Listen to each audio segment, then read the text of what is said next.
How you How's it doing? going? Good, good. How are you? Yeah, very, very well. It's so good to see you. Good to see you too. How's Yeah, everything in Vrindavan? How's your day? it's been good. It's been a trip having a lockdown for the last 6 weeks. So I hardly can left the imagine. apartment. A few times for some little programs here and there, and some prashad. But yeah, just locked down. I've got a simple room here with a consistent-ish Wi-Fi connection, studio, about four mridangas and a harmonium. So Looks like you're yeah, I'm sorted. good. Yeah, got some Amazing. microphones too. I'm working on some much needed, tracks. We've been a little bit Oh, delayed. I've been traveling non-stop for years now, and it's about time we do some new album stuff.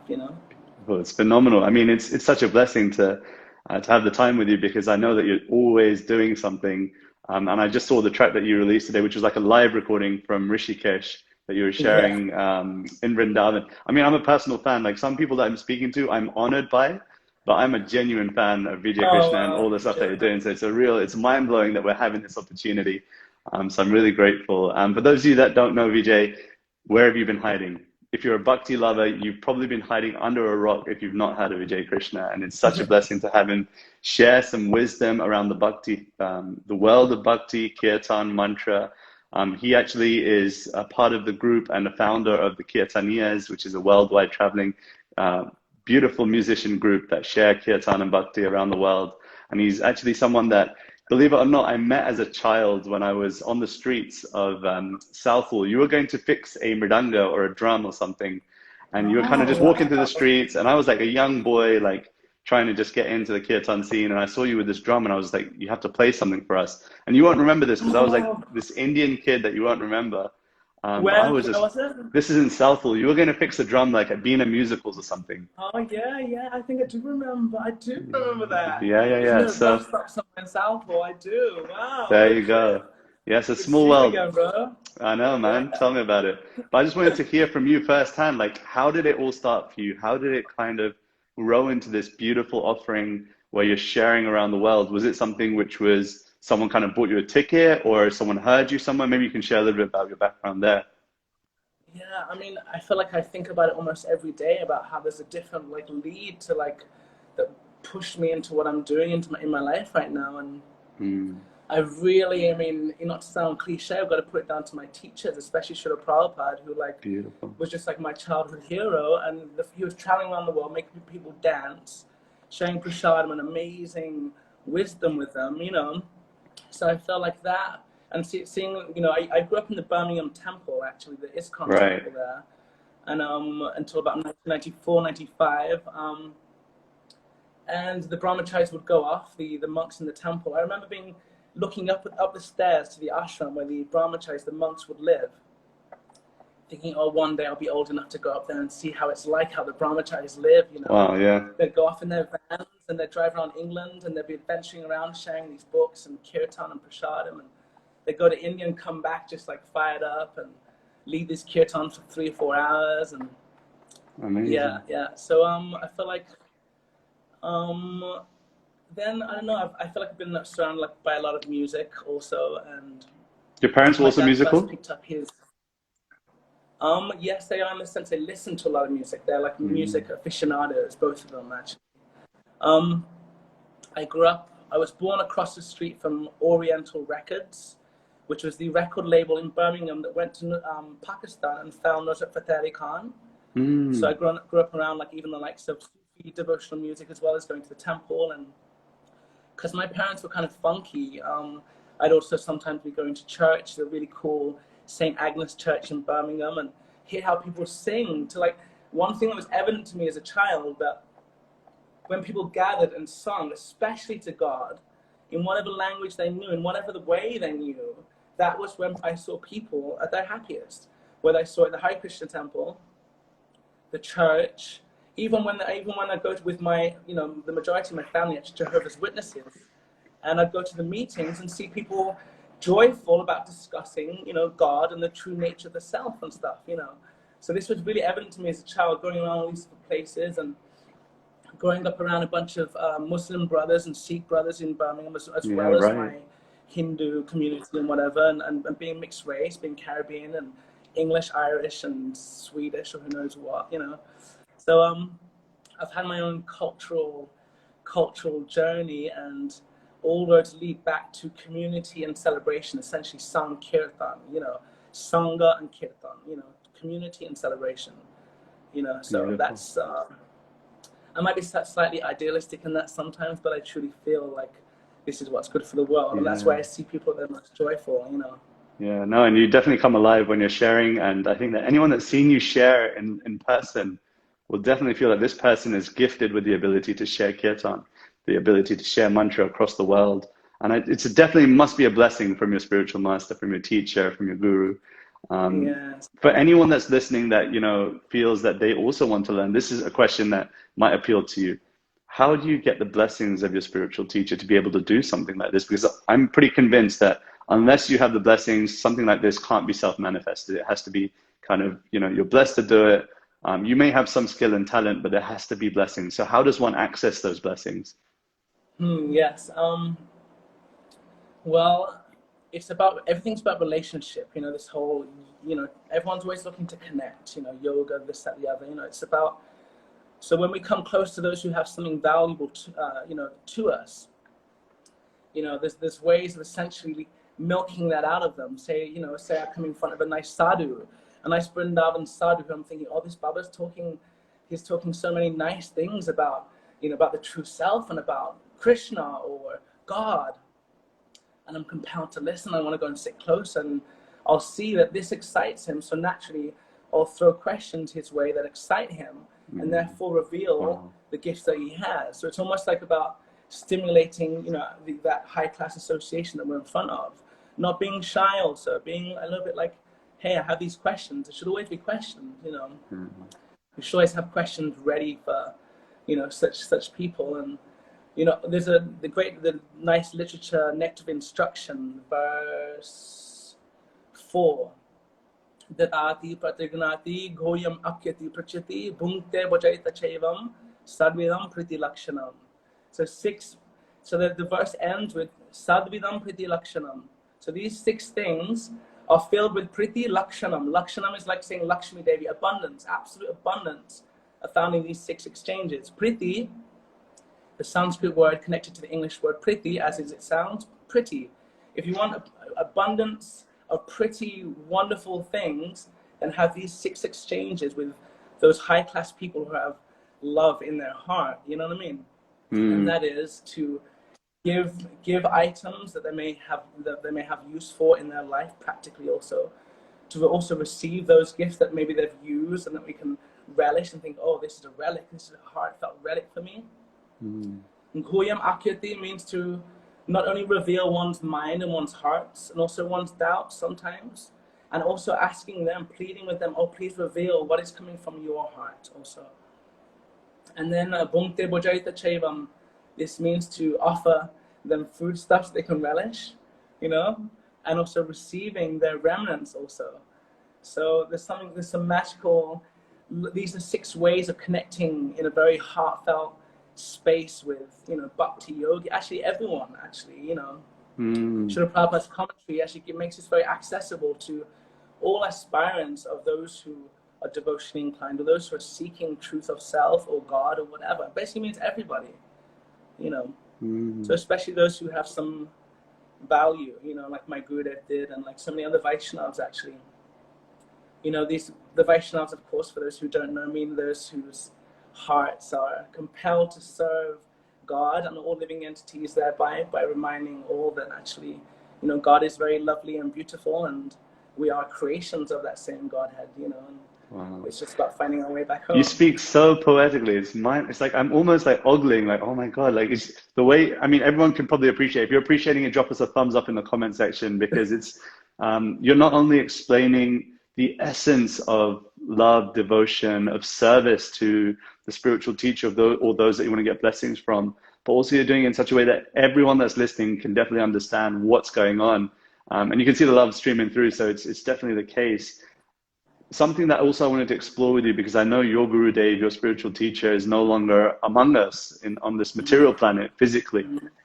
How does that connection work? Because yes, I'm placing my faith in a spiritual teacher. Come tomorrow, they may not be here. is there a way I can still keep in touch with that person? How can I still find a way in which I can live what they speak and what they have instructed and what they've guided me through? What's the way in which I can do that now? Yes. And if it's Well, it's uncomfortable, I interesting. don't want to, of course, if it's uncomfortable, I No, don't no, want to no, go. absolutely. These are the most valuable things to me in the world. Not at all uncomfortable. These are the most valuable things. Yeah, I'm passing my days, actually, a good few hours of my day is passed watching YouTube videos of my Gurudev, Srila Prabhupada, and other great Vaishnavas that I've had the great fortune of seeing, or those who I haven't also. And when I'm sitting with them, I may be chanting, I might be just tidying my bedroom, I might just be whatever, you know, and relishing what they're giving and feeling that actually, like, what they're, you know, these personalities are, you know, unconditional lovers of all of humankind, you know, that have our greatest soul deep interest in mind, you know. They want to take care of the suffering of not just one lifetime, but many, many, many lifetimes, you know. So I've heard from great devotees, you know, they've said that maybe we have any book of a great author like the Srimad Bhagavatam by Vyas, and it's been spoken by so many people within. There's many people within the story within the story, and the books of even Srila Prabhupada, like Bhagavad Gita and these other original books that he's written. That when we get those books, we touch those books to our head, touch the book then to our heart, and we pray to the author of those books that they can reveal something to us from those books. And that actually, that when we're reading those books, that we're praying and almost meditating, like they're sitting with us and actually giving us this in way more of a magical dimension than just pages, you know. So that's pretty effective, I find. But saying that, it's always the quest of personal association is always of utmost importance. That's what I find, no doubt about it. And then sometimes there, you know, there may be different tribal signs amongst, you know, lovers of God, you know. I met one here in Vrindavan that was maybe 140 years old. Whoa. You know, and he came to Vrindavan in the British Raja maybe 120 years ago, 125 years ago. And I got through to this Baba, and he was a Ramanandi, a devotee of Sita Ram. And I had some nice exchanges with him in my broken Hindi. And my last question to him was, they used to handle him like a baby, by the way. He had long hair, dreads, but the Baba's there taking care of this old Baba, you know, they'd handle him like a baby. You know, I said, Baba, in your long life, what is the most valuable thing? What is the most valuable instruction that you've learned? And he simply said, Ram Nam. He said, the name of God, the name of Ram. This is a wonderful thing I've learned in this long life of mine. And actually, just, you know, as a bit of a shout out to Mr. Mahatma Gandhi, is that if nothing else, that was his last thing. The last thing that he did, let's give him some big credit there. The last thing he did was call out to the name of the divine. He got popped, he got shot a few times, and he called out to God. Come on. That's pretty good, you know what I mean? I mean, you can't just, like, you know, it doesn't happen just by chance. It has to be a whole lifetime worth of consciousness, you know, awareness, being in that space that if you're going to get shot. I mean, it's the question I could ask each and every one that's watching and even that's going to watch this in the future. If you were to know that this was your last moment right now, what is your consciousness? Where are you at right now? And it's a frightening thought that, you know, considering that in the Bhakti tradition and the Vedic tradition, it's understood that your destination after this lifetime is based on your conscious thought at the end of this lifetime. Then just think, like, what are you thinking right now? Are you alive with love and devotion in your heart for God, for divinity, for grace? And if not, then who are the people you need to spend more time with? What is the practice that you need to imbibe more of your time with? What is your practice on a daily basis? What's the philosophy that you're consuming that helps to build that consciousness? And it might be a lofty thing, like, you know, I might be talking like this is fairy language, you know, that it's not that your whole time is going to be dedicated like that unless you're blessed, unless you're fortunate. Like, you know, to be in Vrindavan right now, that must be amazing. At the same time, it's a bit frustrating, right? Because you can't really go anywhere.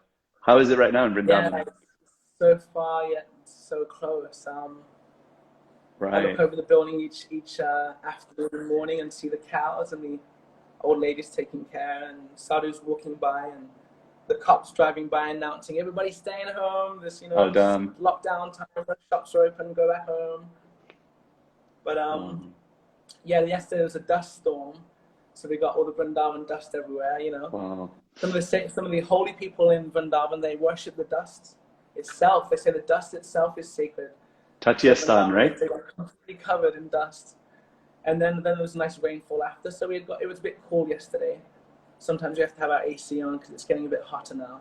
Yeah, I can imagine. But it seems within the week the temples might start opening up again, so we can go for darshan and some kirtan. That'd be amazing.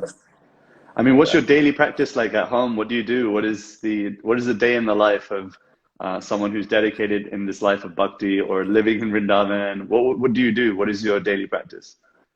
Well, I'm slightly eccentric, so it kind of switches around. But essentially, daily staple is always my Gayatri mantra and my Diksha mantras, which are the set of gifts that come at second initiation, so to speak, with our gurus, you know, teachers.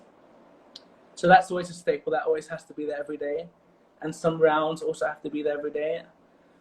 Singing on the harmonium, I don't actually do every day, strangely enough. I will pick up my drums and play those and sing something. That's for sure. Mridanga was kind of like my first instrument, really. And I wasn't really a singer at all until my guru also encouraged me, you know. Wow. And but let's see, what else will I do? I'll produce some music or some of our kirtans. You know, we got an album in the works. I'll work on that through my sound system here. Yeah, it's called Enchanted. Okay. It should be done by the end of the year, hopefully. Make sure you guys will check that out, please. Yeah, Enchanted coming soon. We've just released the first single, Shamiro. There's a video and a Shanti mix version also. We put out Yamuna version. Where does the inspiration come from? Because it must be like, you know, to come up with the inspiration for a track or for a video, it must take so much creative energy. Is it a lot of it based on inspiration from this sacred place, Vrindavan, or where do you take your inspiration bits from? Absolutely. So much. Actually, I was walking around I had an epiphany about 2 years ago, noticing that the land of Vrindavan, the land of Bhakti Yoga, the land of seeing and connecting with the divine in the most beautiful, intimate way, is actually, as far as I've seen, the most resourceful, you know, place I've ever been to around the world. I've been, you know, at least with my band alone, I've been to more than 27 countries, but what I've seen is this amazing place of Vrindavan where we have to learn to read between the lines a little bit more than ever now, because when I was a child, I'd come here and the whole of the road would be dust, and now it's all concrete, and now there's many more buildings. But if, you know, when we get to walk around Vrindavan, and if we just pay attention, it's all still there, you know, and anything from, you know, the animals to the bells in the temples to kirtans being sung on the sidewalk, and it's just absolutely loaded with creative resources. And yeah, I think it's just, you know, I love it. I love just being here. I'm almost envious sat here in London, but you know, I'm conscious of the thought that to be in a sacred space can also mean to be in your consciousness, to be in mind and soul, also be in that place. And so, you know, every day I'm trying my best to sit in my temple room. I've got a room dedicated to a space which has a sacred altar, which has got some sacred music playing, some kirtan playing, and to be in that space. Sometimes I feel, what's the difference? But then other times I'm lamenting. I'm just like, what the hell, you know, like, why can't I be in Vrindavan right now? But I think that it's almost, I've also been in Vrindavan and I've not been in Vrindavan, if that makes sense. I've been in the physical place, but my mind is just somewhere totally else. And so I think that those two parallels do exist. You know, it's still possible to be unconscious in a sacred place. I mean, do you have any tips on how one can make a sacred place at home, a sacred space at home? Yeah, it can be, you know, as simple as taking a shelf, you know, and taking those, you know, forms of the divine that we connect to. You know, for those of us, you know, that are in the Bhakti Yoga tradition, we like Radha and Krishna because they're very intimate, they're very personal, they're very beautiful ways of acknowledging both the divine masculine and the divine feminine. Some people will put, you know, different forms of God, you know, and teachers such as Jesus or whatnot. in a nice sacred place where maybe that's where we also keep candles. And if we've been on a walk in the morning and picked some flowers, we can offer our flowers there. And if we have some incense or Palo Santo, wave it around, you know, clockwise, and from the heart be like, I'm offering these elements to you, and it sanctifies and purifies the whole household, you know. And if you know, we have such a nice sacred space, that can be where we do our meditation. That can be where we reveal our heart. That can be where we get real with God or whoever the hell is out there, you know. And so we can just sit down there and open our heart and say, okay, this is where I'm at. What the hell is going on here sometimes? Or I want to give great gratitude to you, whoever's out there, whatever name you want to go by. That's our, you know, our altar is our place for that, you know, for our japa also.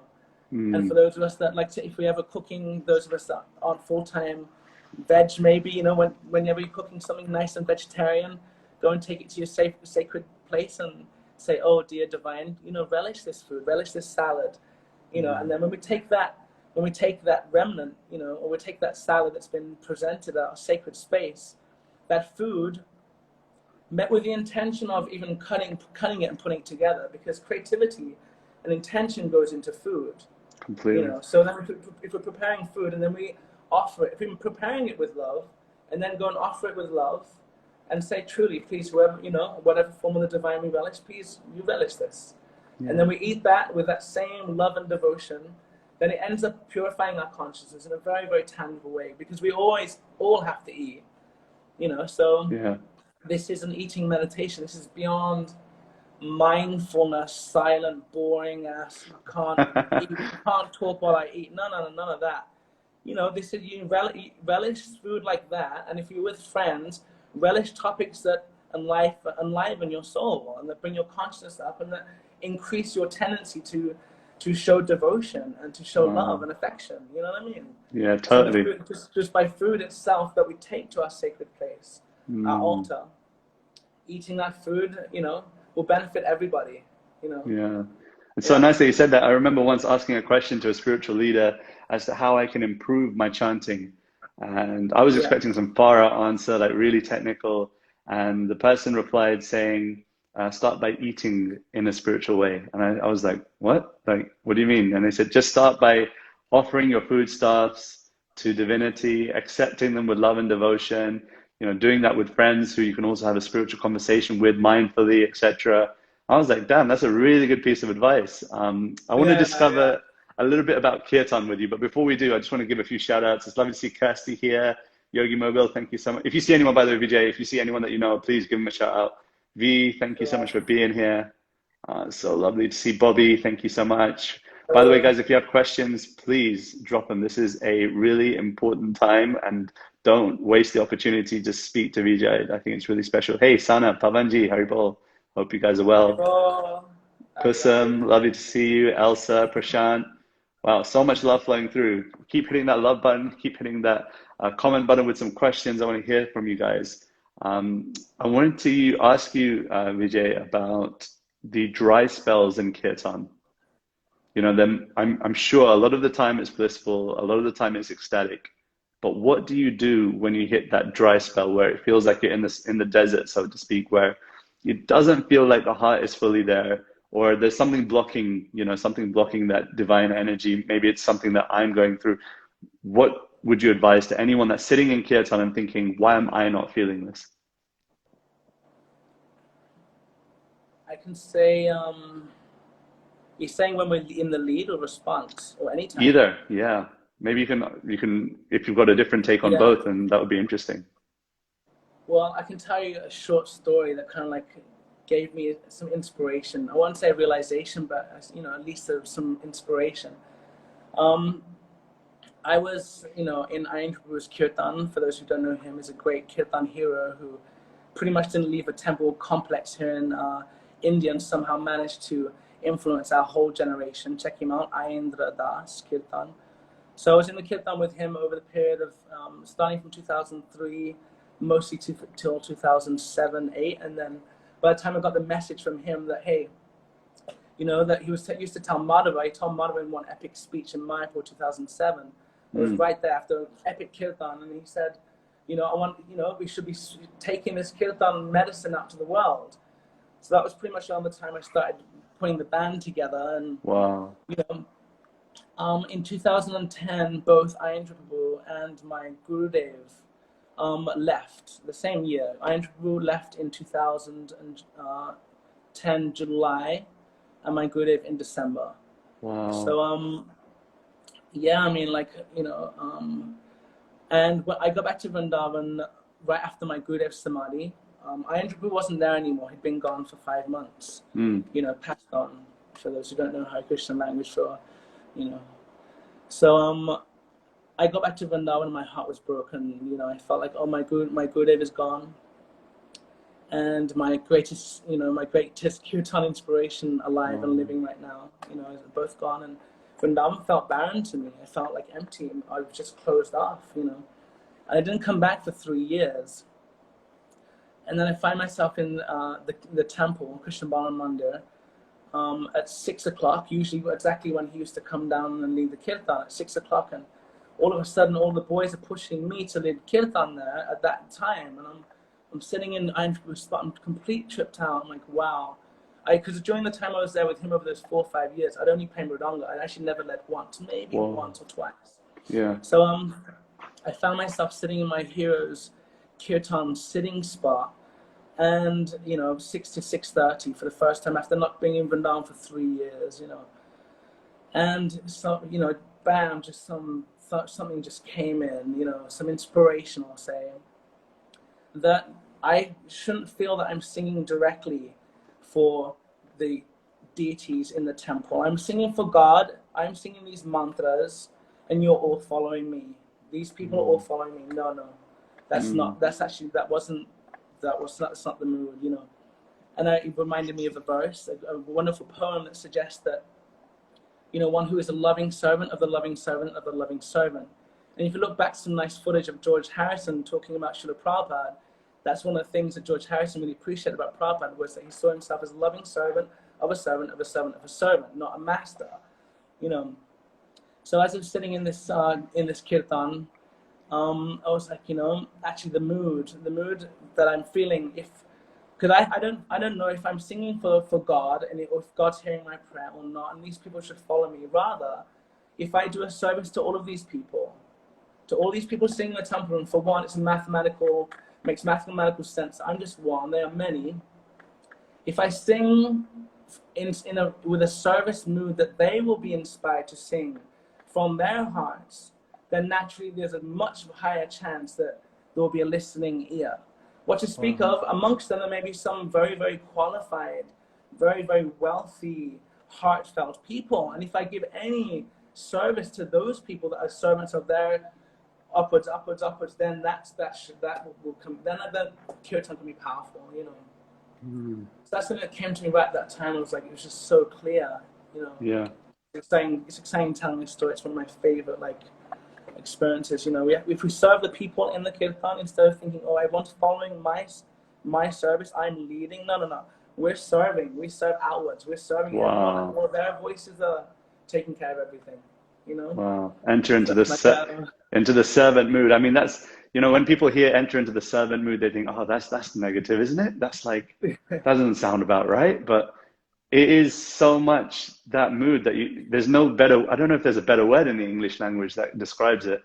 But entering into a mood of not being the enjoyer, not being the person that's trying to proprietor this offering that is not actually for my benefit. Yeah, obviously, you know, topmost is offering it to God, but most of us aren't qualified to do that. Who am I? I can only speak for myself. Who am I to approach God directly? And so let me do it through his devotees. Let me do it through the people that he loves. It was actually something I was reading today earlier, 1 p.m. UK time. We usually have this daily japa meditations and wisdom session. And something that I was reading from this book just jumped straight out at me, that it's not through our own efforts. We are actually a product of those who have come before us, that have walked the path before us. And in the same way, we have to acknowledge that if we don't acknowledge that, actually, we're walking alone in a desert. And it's so beautiful that you were speaking about how we should actually acknowledge that we are a product of our mentors, our guides, the people that, even our peers, even the people that we are serving with, you know, those are people that we should value and be grateful for. Sana writes, Vijay is the most rad servant. Thank you so much, Sana. Kiran from Nairobi, good to see you here. There is a question. Asian Sensation, I don't know if it's a he or she, writes, I am new on my journey of Kirtan or Japa meditation. Any tips and advices? Any tips? Japa and Kirtan meditation, she said, Yeah. Yeah. Japa. Know that the names of the divine, especially this amazingly attractive name Krishna, has the power to, Krishna himself or God himself has the power to create unlimited universes in a split second, and to also shut those universes down within another split second. It's said that these names of the divine are invested with the same powers of that inconceivable, all-powerful, all-wonderful one, and especially this name Krishna, which I'm a bit of a linguist. I'm playing around with the languages. I'm now learning Sanskrit a little bit, but also kind of making some, may I say, I've got some theories on words. If you look at the dictionary definition of charisma, you'll see it says compelling attraction that inspires devotion. Okay, so the word Krishna, this ancient word Krishna that came way before this modern word charisma, means exactly the same, but it's Godhead, the absolute reservoir, the absolute embodiment, the unlimited version of that compels, that is so charismatic, Krishmatic, whatever, but also all wish fulfilling. Nama Chintamani Krishna's Chaitanya Rasa Vigraha, which means this name is that it's like a wish fulfilling gem, actually. We can't actually fathom how magical and wonderful it is. The general class benefits of this mantra is, yes, it will relax your mind, it'll make you feel more tension free, and this, that, the other. We go deeper, and we find ourselves in the land of unlimited possibility. Know that this japa, this maha mantra, can actually fulfill all of your desires. So just consider what you want to wish for.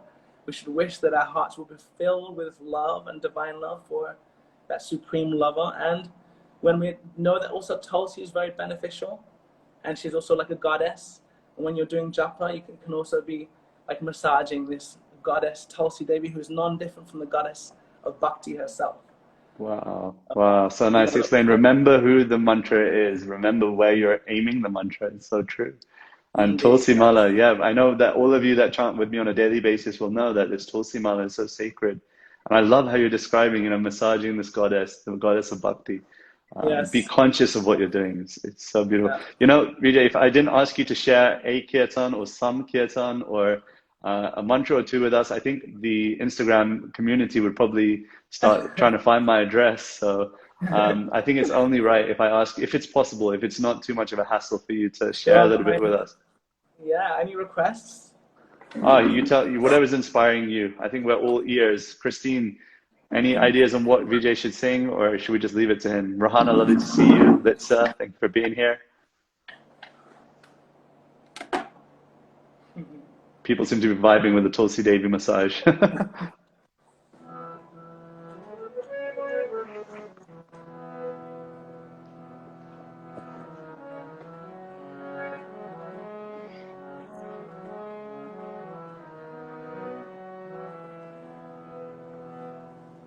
This is an invocation. I'll also sing the pranam mantra, which means the invocation for Tulsi Devi. Vandeham Shri Guru Shri Padakamalam Shri Guru Vaishnavanscha Shri Rupam Samrajana Sahagana Raghunatamvitam Ram Sajivam Sa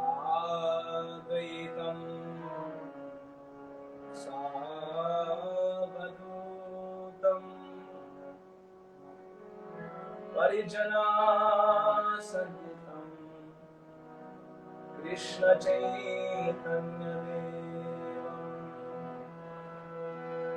Shri Radha Krishna Padam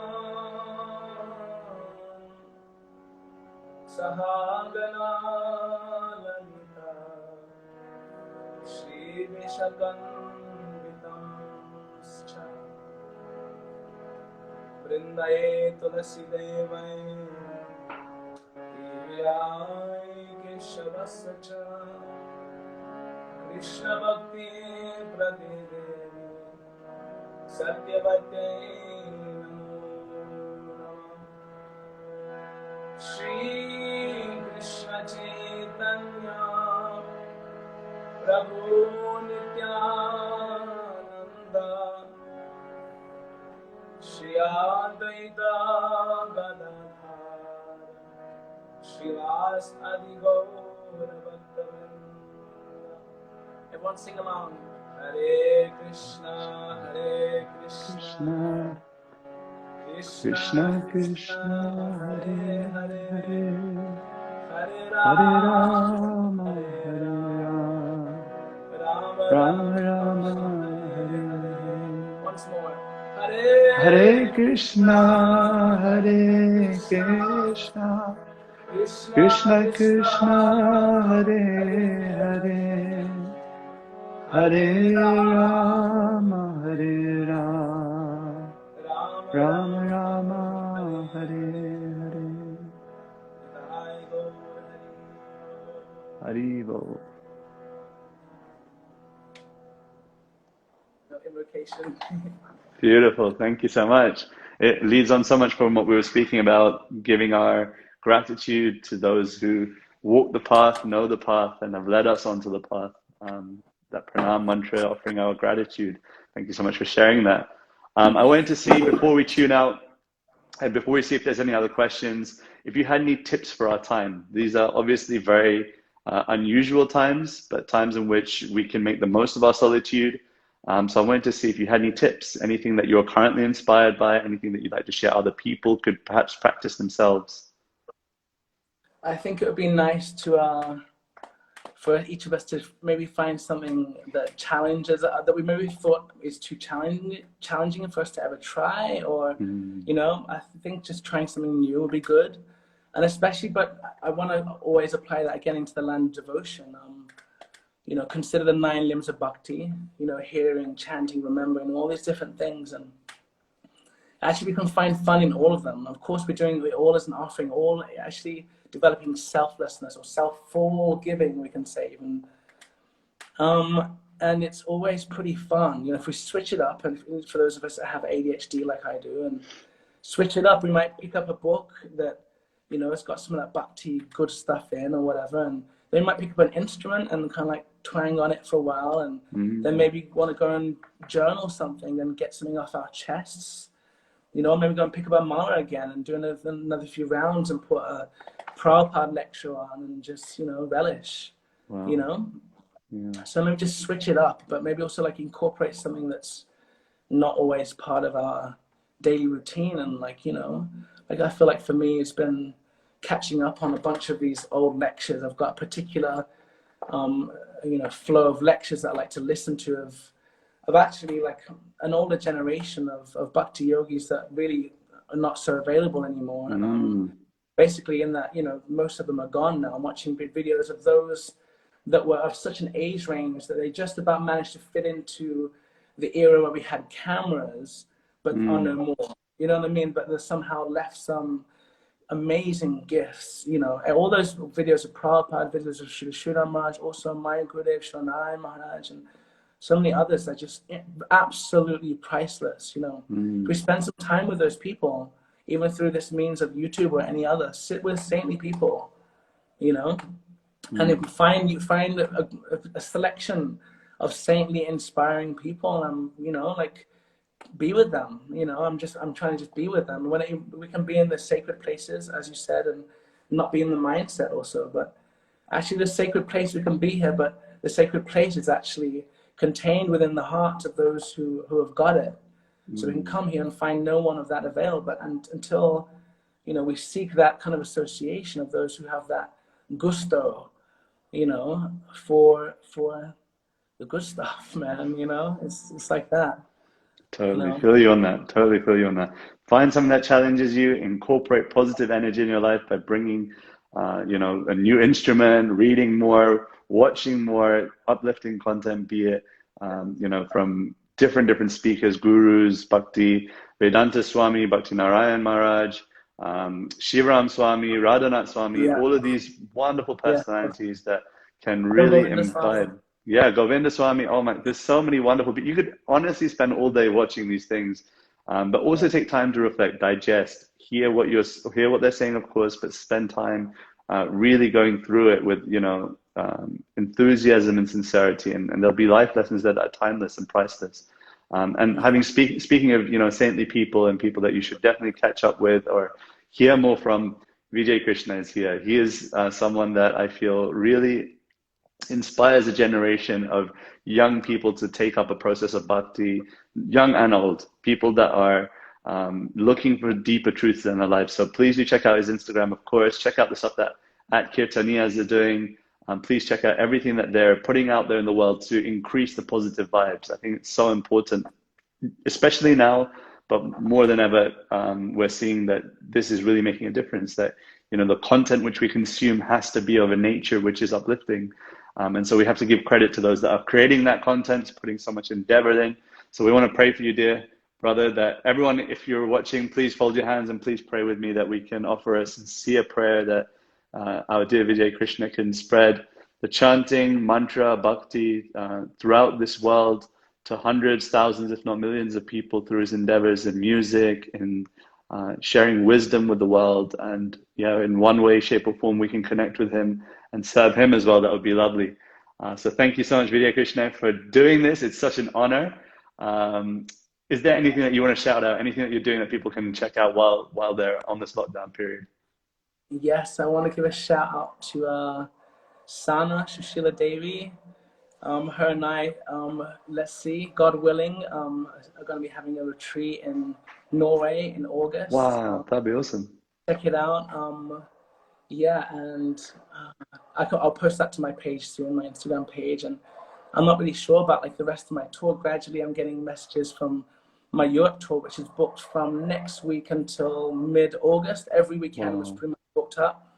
A lot of them have just, of course, just been cancelled. So we'll see what's going on with tour dates. Yeah.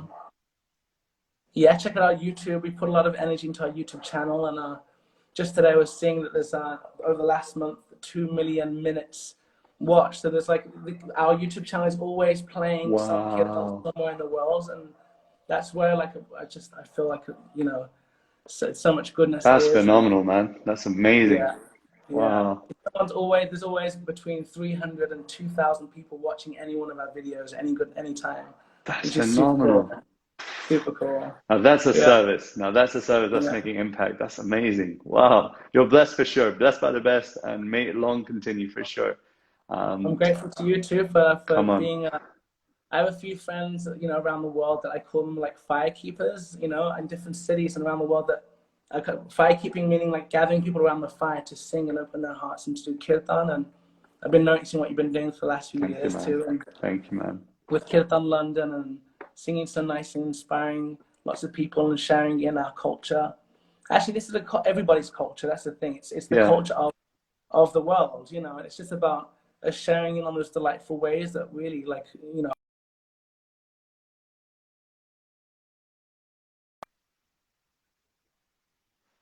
Yeah, I'm still here. I'm here. Oh yeah, I thought the internet went out for a second there. The No, internet's been good. I've been lucky this yeah, it's whole been a thing. No blessing. electric cut in Vrindavan is. Mad blessing today. No, thank you. It's honestly, I don't think without this lockdown thing, I would have be able to connect with all the wonderful souls that we've been able to through these conversations, and it's a real blessing. I'm really grateful that, you know, somehow or the other my boredom has been minimized, but also I'm learning so much about the mood of bhakti through just hearing from souls that are living it like yourself. So yeah, thank you so much, and I'm praying, you know, when you come to London, we can hook something up here. And then everyone that's listening to this, I'll make sure you guys get the word that something's happening in London and you guys got to be here. Maybe a Kirtan London event. We do a mad Kirtan here when it's all running again. Let's make it happen. Let's make it happen. Anyway, have a wonderful evening, brother. And everyone that's watching, have a wonderful evening. And please join us again for Japa tomorrow at 1 p.m. Otherwise, yeah, please keep in touch. There's some exciting stuff. I've just launched a retreat that's happening this Sunday, actually. That's online. That includes Sachinandan Swami, Raghunath, Gauravani, Jules Fibre, Charlie Kelly, Mira Manek. It's just gone live on Facebook. So please check it out. You'll see it all over the stories in the next like half hour, 40 minutes. But please don't forget to check out Vijay Krsna. Put his handle there in the comment section. And of course, at Kirtaniyas, you have to check them out. If you like anything that I'm speaking about, a lot of the music is inspired by them. So please do check it out for sure. But until next time, lots of love, brother. And I'll see you soon. Haribol. Stay well, Haribol. Take care, Haribol. Well, everybody, much love.